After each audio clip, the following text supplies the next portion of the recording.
নমস্কার বন্ধুরা, ক্যাটিডি kitchen and ব্লগে তোমাদেরকে স্বাগত জানাই। আশা করি তোমরা সবাই খুব ভালো আছো এবং তোমাদেরই ভালোবাসায় আমিও খুব ভালো আছি। আজকে আমি তোমাদের সঙ্গে বক ফুলের পাতুরির রেসিপি শেয়ার করব। আশা করি তোমাদের ভালোই লাগবে। আমরা তো সচরাচর বক ফুলের বড়া টড়া এগুলো খেয়েই থাকি, তো আজকে আমি বক ফুলের পাতুরি শেয়ার করব। এই যে দেখো, বক ফুলগুলোকে ভালো করে ধুয়ে আমি ভিতরের যে একটা বোটার অংশটা থাকে ওটাকে আমি বাদ দিয়ে দিয়েছি। এবার প্রথমে আমি গ্যাসটা অন করে দেব।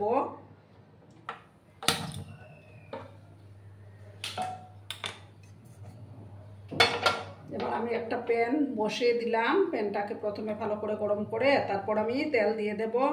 আর বন্ধুরা, ভিডিও দেখার শুরুতেই কিন্তু একটা লাইক করতে তোমরা ভুলো না। তোমরা লাইক করলে ভিডিও বানানোর উৎসাহটা অনেক গুণ বেড়ে যায়, প্লাস আমার ভিডিওটা 10 জনের কাছে পৌঁছে যেতেও সাহায্য করবে।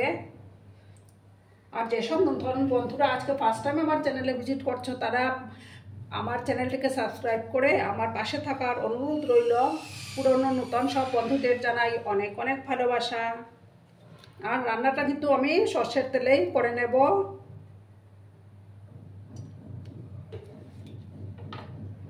বক ফুলের পাতুরি খেতে কিন্তু দারুণ লাগে, গরম ভাতে জাস্ট ফাটাফাটি লাগে।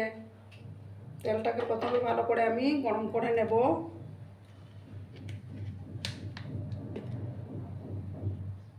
বন্ধুরা, তেলটা গরম হয়ে গেছে। এবার আমি দুটো শুকনো লঙ্কা দিয়ে দিলাম।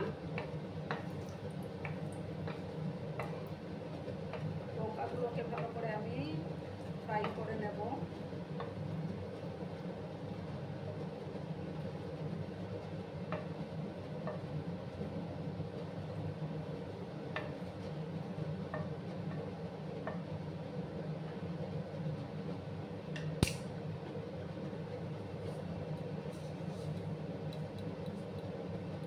তারপর আমি হাফ স্পুনের মতো কালো জিরে দিয়ে দিলাম। ফোড়নটা থেকে যখন একটা সুন্দর গন্ধ ছাড়বে তখন আমি এই যে বক ফুলগুলোকে দিয়ে দেব। দেখো, এবার আমি বক ফুলগুলো দিয়ে দিলাম।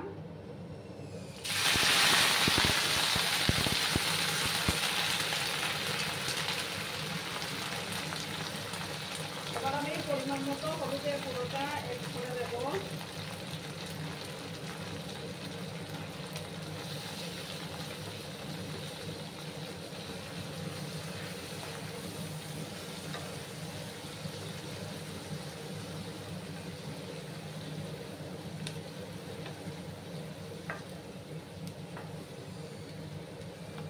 বকফুলগুলো মজে কিন্তু সামান্য হয়ে যাবে, দেখবে।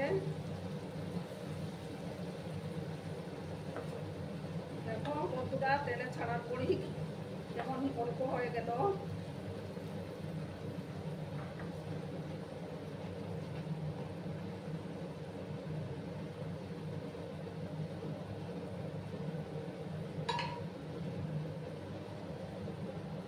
এবার আমি পরিমাণ মতো লবণটা দিয়ে দেব।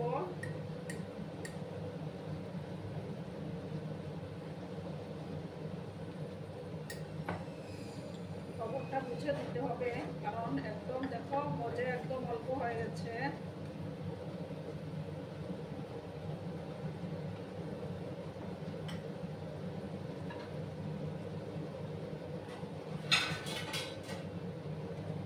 এবার আমি দেখো, গ্যাসের ফ্লেমটা কিন্তু আমার কমানো আছে। আমি এটাকে একটু সময় ঢাকা চাপা দিয়ে রাখলাম।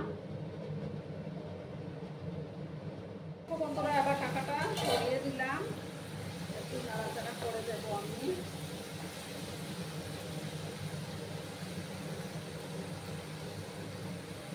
আর এদিকে দেখো, আমি কালো সর্ষে আর 4-5টা কাঁচা লঙ্কা বেটে রেখেছিলাম। এটার মধ্যে আমি সামান্য গরম জল দেব, দিয়ে এটার মধ্যে দিয়ে দেব। গরম জলটা দিয়ে তুলে তারপর আমি দিয়ে দিলাম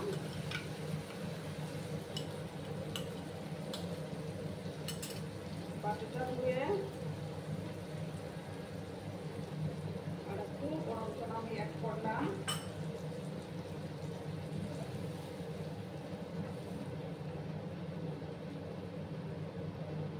খেতে কিন্তু দুর্দান্ত হয় বন্ধুরা। এটা সামান্য আমি এটা অপশনাল, আমি সামান্য কাশ্মীরি লঙ্কার গুঁড়ো অ্যাড করে দিলাম।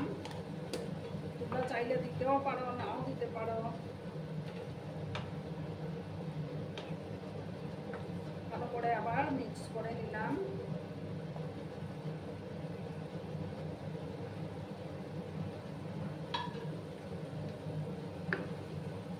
সামান্য একটু দেখো চিনি দিয়ে দিলাম আমি।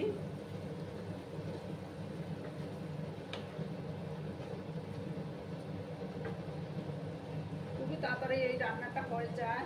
তোমরা বাড়িতে অবশ্য বানিয়ে ট্রাই খেও বন্ধুরা, দেখবে তারপর দুর্দান্ত লাগে। এবার আমি আবার 3-4 মিনিটের মতো এটাকে ঢাকা চাপা দিয়ে রান্না করে নেব, তাহলেই তৈরি হয়ে যাবে আমার বকফুলের পাতুরি। দেখো বন্ধুরা, আবার আমি ঢাকাটা সরিয়ে দিলাম। আমার রান্না কিন্তু অলমোস্ট ডান। দেখো বন্ধুরা কত সুন্দর কালার এসছে। এবার আমি গ্যাসটা অফ করে দেব, ঠিক আছে? অফ করে একটা ডিশের মধ্যে আমি সার্ভ করে দিচ্ছি। দেখো বন্ধুরা, আমি সার্ভ করে দিয়েছি। কেমন হয়েছে অবশ্যই কমেন্ট করে বলো। কিন্তু তোমরা তোমাদের এই সুন্দর সুন্দর কমেন্টগুলো পড়তে আমার কিন্তু দারুণ লাগে। আর এতক্ষণ ধরে আমার ভিডিওটার সাথে পাশে থেকে আমাকে এতটা ভালোবাসা দেওয়ার জন্য তোমাদেরকে আবারও জানাই অনেক অনেক ভালোবাসা। ততক্ষণে তোমরা সবাই খুব ভালো থেকো, সুস্থ থেকো, আনন্দে থেকো। আর আমার ভিডিওটার কোনো অংশেও যদি তোমাদের একটুও ভালো লাগে তাহলে অবশ্যই তোমাদের প্রিয়জনদের মাঝে শেয়ার করে দেওয়ার অনুরোধ রইল। ধন্যবাদ।